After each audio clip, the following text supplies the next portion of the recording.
வாங்க பெல்ஷா கிச்சன். இன்றைக்கி நாம் மாங்காய் தொக்கு செய்கிறது எப்படின்னு சொல்லி பார்க்கலாம்.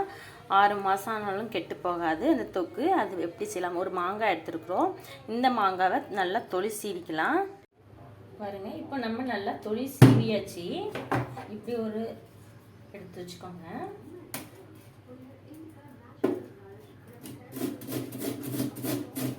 நல்லா சீவிக்கோங்க, கொட்டை இல்லாமல். அதை மட்டும் நல்லா திருவிக்கலாம்.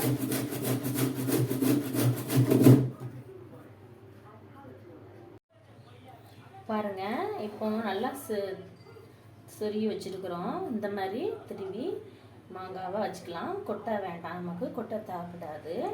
இது மட்டும்தான் தேவைப்படும் தொக்குக்கு. துண்டு துண்டாக வெட்டி போடலாம், ஆனால் வெட்டி போட்டால் அது வந்து நல்லா இருக்காது, முழுசு முழுசாக கிடக்கும். இந்த மாதிரி கேரட்லாம் சொருகிற மாதிரி போட்டால் தான் அது வந்து சீக்கிரம் கரையும், டேஸ்ட் கொடுக்கும். பாருங்கள், இப்போ நம்ம மாங்காய் திருவி வச்சுருக்குறோம். அதில் 1 ஸ்பூன் உப்பு போடுறோம். உப்பு போட்டு நல்லா கிளறிக்கலாம். ஏன் உப்பு போட்டு கிளறோம் அப்படின்னா தண்ணி நல்லா உருகும்.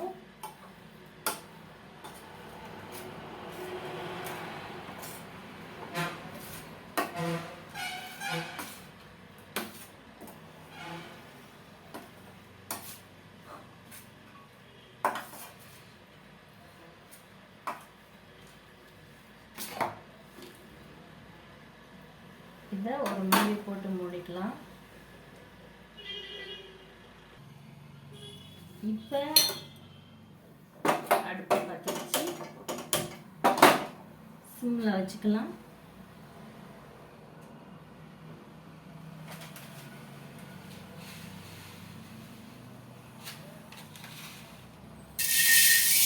ஒரு ஸ்பூன் அளவுக்கு வெந்தயம் போட்டு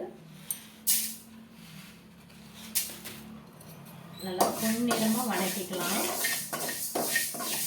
ரொம்ப சூடாக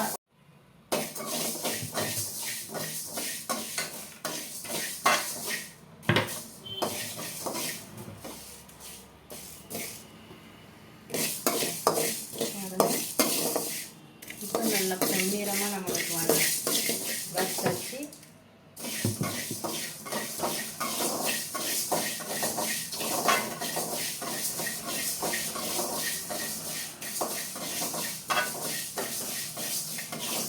இதை நல்லா நுணுக்கிட்டு வந்துக்கலாம்.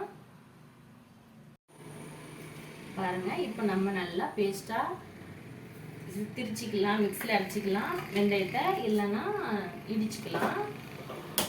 இப்போ நம்ம அடுப்பை பற்ற வைக்கிறோம். நல்லெண்ணெய் ஊற்றிக்கலாம். நல்லெண்ணெய் தான் இதுக்கு டேஸ்ட்டாக இருக்கும்.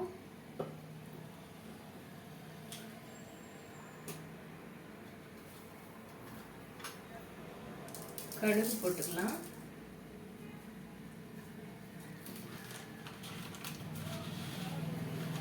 இதுக்கு 2 வெந்தயம், முழு வெந்தயம் போட்டுக்கலாம்.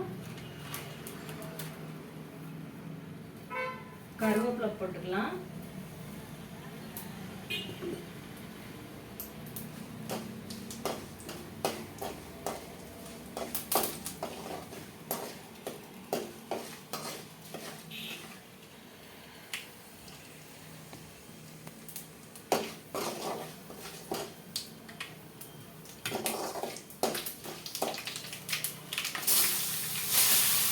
மாங்காயை உள்ள போட்டுக்கலாம்.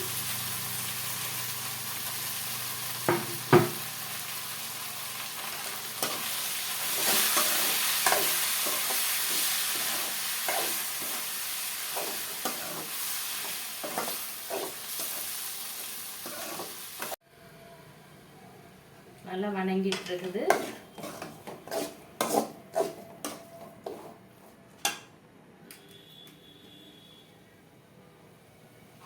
இதில் கொஞ்சம் மஞ்சள் தூள்,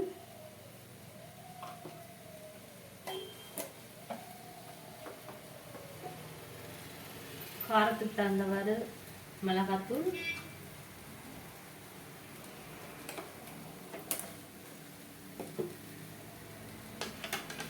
பெருங்காயத்தூள் போடணும்னா போட்டுக்கலாம்.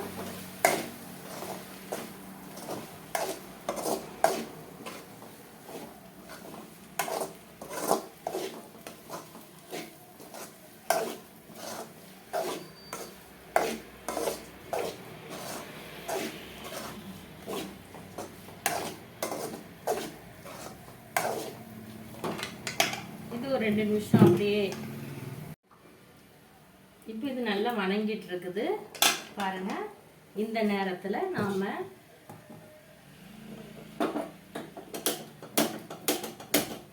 பக்கத்து அடுப்பில் இதில் வச்சுட்டு இதில் ஒரு சட்டியை வச்சுக்கலாம்.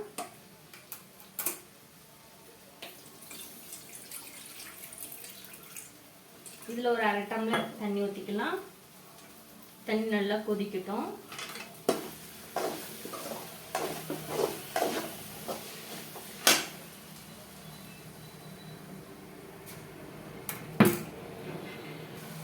இப்போ தண்ணி நல்லா கொதிச்சிருச்சு.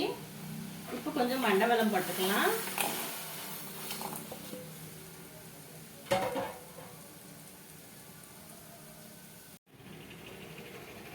இப்போ பாருங்க, இதில் மண்டவெல்லம் நல்லா கரைஞ்சிருச்சு.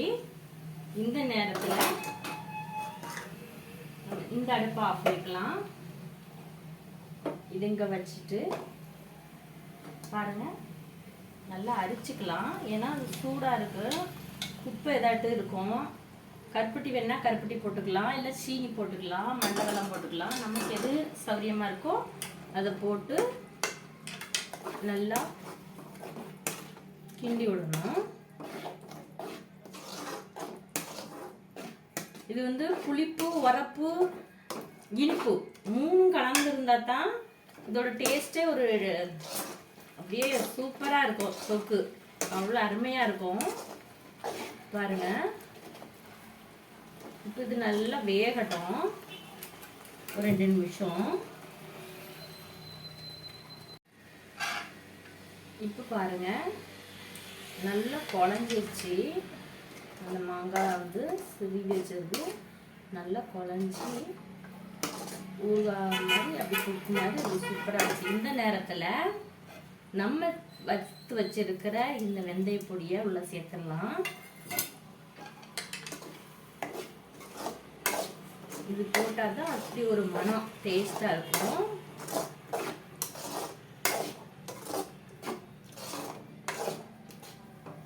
தயிர் சாப்பாடு எல்லாத்துக்குமே நம்ம வந்து குழம்பு இல்லாத நேரம் செமையாக வச்சு சாப்பிட்லாம். குழந்தைங்களுக்கு ஸ்கூலுக்குலாம் கொடுத்து விடுறதுக்கு இது நல்ல ஒரு தொக்கு தான். இது விரும்பி சாப்பிடுவாங்க குழந்தைங்க. இது ஒரு 2 நிமிஷம் அப்படியே வேகட்டும். இப்போ பார்த்தீங்கன்னா அந்த எண்ணெய் வந்து நம்மளுக்கு அப்படியே பிரிஞ்சு வரும். அந்த மாங்காயிலேருந்து அந்த நல்லெண்ணெய் ஊற்றிருக்கோம் இல்லையா, அது அப்படியே பிரிஞ்சு வரும். பிரிஞ்சு வந்துச்சுன்னா ஓகே, நம்மளுக்கு ரெடி ஆயிடுச்சு அப்படின்னு. உங்களுக்கு தெரியுதா? நல்லா பிரிஞ்சு வர்றது. அப்படியே பிரிஞ்சு வந்த பிறகு எண்ணெய் அப்படி உருண்டுட்டு வரும். அந்த ஸ்டேஜில் நம்ம இப்போ இறக்கிக்கலாம். இப்போ நமக்கு ரெடி ஆயிடுச்சு. இதை நம்ம வேறு பாத்திரத்தில் கட்டி வச்சுக்கலாம். பாருங்கள், இப்போ நம்மளுக்கு மாங்காய் தொக்கு ரெடி ஆயிடுச்சு. இதே போல் நீங்களும் செஞ்சு பாருங்கள். ரொம்ப டேஸ்ட்டாக இருக்கும். பார்க்கும்போதே அப்படியே சாப்பிடலாம் போல தோணுது. சப்ஸ்கிரைப் பண்ணுங்கள், லைக் பண்ணுங்கள். தேங்க்யூ.